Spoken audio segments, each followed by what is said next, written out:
রমজান কিন্তু শেষ হয়ে গেছে, কিছু কথা রয়ে গেছে। ধরেন রমজানের প্রথম 10 দিন কাদের জন্য রয়ে গেছে? যারা তরমুজ ব্যবসা করছে, খেজুর ব্যবসা করছে, তাদের জন্য প্রথম 10 দিন চলে গেছে। পরের 10 দিন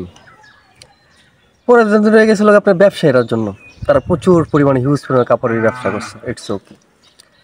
এখন রমজান শেষ যে 10 দিন, মানে শেষ যে 3-4 দিন, মানে ছুটির যে 3-4 দিন, এই 3-4 দিন হয়ে গেছে পরিবহন সেক্টরের জন্য। এটা হলো তার মায়ের কাবিনের একটা অংশ।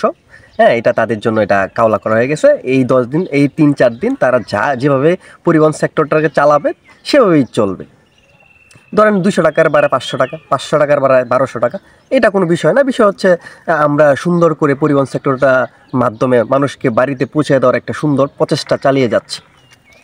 তো কোনোভাবে তো তারা চলে আসলো, ঠিক আছে, কষ্ট বিষ্ট করে চলে আসলো বাড়িতে।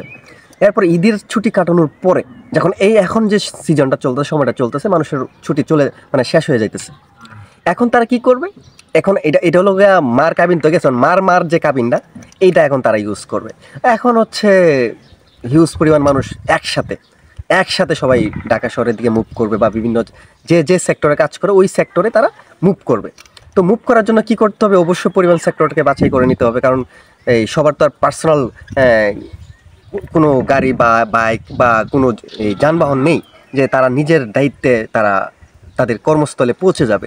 তো এইটা তো এখন কি হচ্ছে, এখন যৌতুকের মতো হয়ে গেছে, ঠিক আছে, যে আর যেতে চাইলে আমাদেরকে যৌতুক দিতে হবে। কি যৌতুক দিতে হবে পরিবহন সেক্টরে?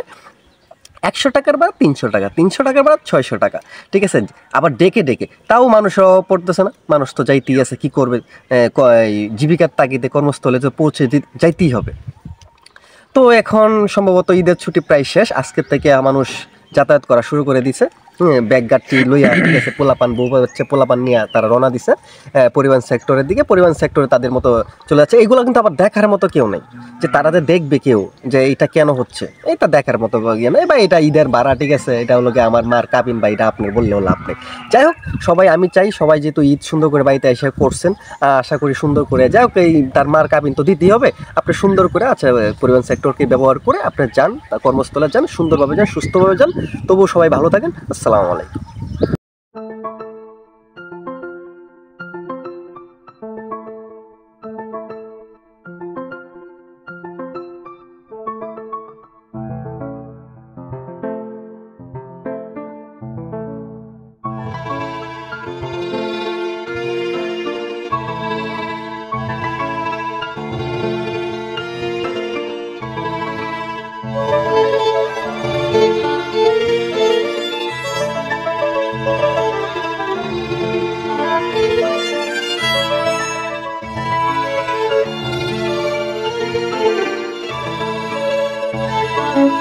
Thank you.